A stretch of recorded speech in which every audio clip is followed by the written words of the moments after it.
Well, welcome back, my friends all, to another rousing rendition of Choir Boys Outdoor. Those scabs out here in them short pants, y'all know how we do. Guys, this is the BPS Bushmate, designed by them old Dutch fellas, DBK. Y'all know them, you love them. Some people call them Hansel and Gretel. They're good guys. I love their channel. Been watching it for years. They're really, really good guys. So here's the deal. The other day I was over at Kirk's doing some stuff at Kirk's, throwing the axe like only old Scabber can. And he said, dude, have you checked this out yet? Well, obviously I didn't know what the hell he was talking about. And he said it was the BPS Bushmate. DBK had designed it. Now, Kirk barely watches my channel, and he didn't know who DBK was. So I showed him. He was impressed. And he said, do you want to take it for a review? I said, does a bear shit in the woods? And he just looked at me and walked inside. I don't know if he didn't know the answer or he just wasn't amused. Either way, he handed me the knife, and here it is. I got home, and I started fiddling with it. Now, I want to say this up front. I have always liked BPS knives. I always have liked BPS knives. They come sharp as shit. They're well constructed, and they are cutting tools. You guys hear me say that a lot here lately. That's because we're going to start treating each knife the way it's built and designed to be treated. This is a cutting tool. It's about 8¼ inches long. Now, I don't have measurements in front of me, so I'm going off memory. It's 2 millimeters thick.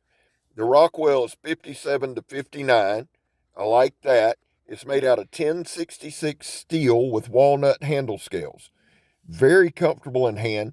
A beautiful black leather sheath. Let me tell y'all something. This whole setup here is about $45.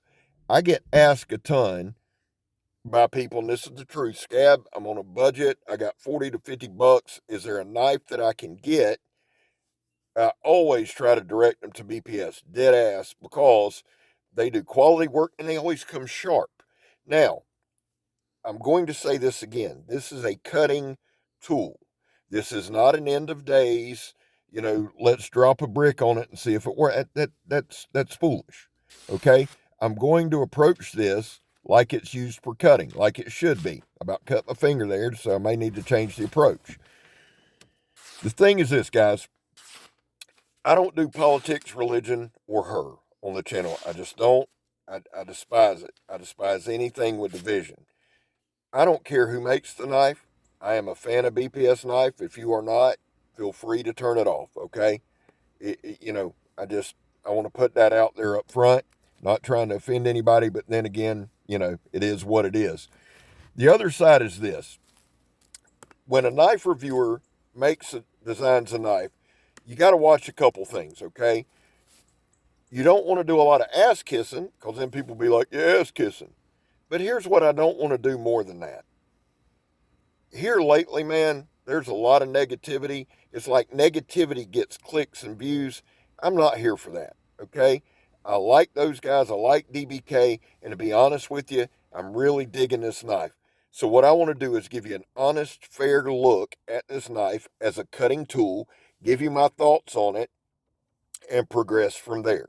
Now, this is reinforced sandblast hose. It's thick as shit, and it's got reinforced. It used to be steel. I don't think they use steel anymore. Maybe vinyl or nylon or something like that. It's still incredibly, incredibly tough. Now, the knife is cutting it, and if you followed the channel, we're kind of doing an accordion style cut. And the truth is, guys, once you get through that thick, tough, reinforced rubber, it'll go pretty good. We do a couple of cuts here, and then we're going to do kind of a modified push cut, okay? There's a couple things I want to mention about the knife up front. The handle, walnut scales, is 4¼ inches long total. The inner grip is anywhere from 3¾ inches, to 4⅛, depending on where you're holding the knife. Everything is nice and rounded off, even though it does have a 90-degree spine. It is easy to manipulate. It has a great balance point. And if I haven't mentioned it, it's 1066 steel, 2 millimeters thick. It came super sharp. Typically, guys, I do my paper cut first, and then I'll do ratchet straps, zip ties, etc. I work my way into the batoning. This time, I open with the batoning. That material right there is probably some of the toughest material I cut, and I never cut it just once. We're going to do a bunch of cuts. The deal is this: I went and did everything in reverse. So when we get to the ratchet straps and we get to the rope and we get to those things, it still does a great job, but you can tell we have worn on the blade. And that's the intended thing, right? We're here to show the knife, show it works, see how the edge retention is. And I like to think in these reviews, it takes 2, 3, 4 hours to shoot the damn thing. So you're doing a ton of cutting. And if anybody knows me, you know there's probably 4 segments and 3 and 4 times where I either cut myself or I don't have the damn camera on and I have to double back. No chipping, no rolling. Now listen, y'all listen to this. I just hit my hand there. That hurt like hell.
I just wanted y'all to hear some of the taps. We got some pretty good licks there. Here's the thing. This to me is a companion knife. You see, it's got a nice sharpening choil there. Very, very comfortable in hand. It's got a nice sharpening choil. I didn't feel any reverberation in the batoning. We batoned 3 different kinds of wood. We did that old box store hardwood that's harder than a damn brick bat to open with. We went to some pressure treated pine. That's what we're using there. And then I used one of those, I think it's a Hackenbush tree that's harder, again, than a damn brick bat. I wanted to give you some different looks. Personally, I feel like this is a companion cutting tool. This is a knife you would use for food prep, starting a fire. If you needed to build a shelter, you could. There's a lot that you can do with this knife. And the way they design this knife, anyone can use it. I get asked a ton, hey man, I'm just getting into knives. I don't want to spend a ton on a fixed blade. I want something that's sharp, blah, blah, blah. I like steering them towards these knives because they do come sharp. The full tang ones are solid as they can be when you treat it like a cutting tool. Okay? That's the way I wanted to do this review in this video. I'm not here to try to drive it through a brick. That doesn't prove shit. You're not going to do that. What you're going to do is use it to cook some hot dogs, hamburgers, make a fire, maybe make some spears and punji sticks for the neighborhood kids. You know, do shit like that. I would say this is a great light to medium task knife. The weight, guys, is escaping me, and I apologize. I'll try to pin a comment with the weight, but it feels tremendous in hand. I love the overall. You know, I like the design. I've been thinking about a lot. It's just a knife. It looks like a damn knife. It's basic. It feels good in hand. It's something that I have zero problem putting on my belt, rolling out with, and you never know the sumbitch is there. Now, it comes with a gorgeous black leather sheath. It gives you the option of a dangler. Kirk likes the dangler. I do not, because I like one to ride a little higher on my hip. I've got T-Rex arms, so, you got to do what you got to do. And to those of you who are wondering about the zip tie test, it is not a matter of sharpness. I've had my son said, Dad, I've cut zip ties and it's chipped an edge before. I had other people say, man, I cut zip ties all the time. I'm glad you do that. So what we do the zip tie thing for is not necessarily, ooh, the knife's super sharp, but when we twist it, when we put pressure on it, is the edge too thin, etc. It's not. BPS does a phenomenal job. I think I've got 5. I've got 2 adventurers, the HK5, the HK2, and the way that I do these reviews, like I don't have a system or a scale, it's a 10 out of 10. I don't do that. The way that I do these knives is this: would I carry it? I'll answer that at the very end. Now, we're getting into the ratchet straps. Now, guys, the ratchet straps have been rained on, froze, etc., in the dirt all week. We cut it once, and then we come back. Now, I very seldomly make a smart move. That was a smart move. Get a little longer piece, get a grip. You can see right here, we've done a shit ton of cutting. Even though we've really, really worked on that edge and we've really, really used it. And so I don't stop, I don't strop, I don't sharpen during the video.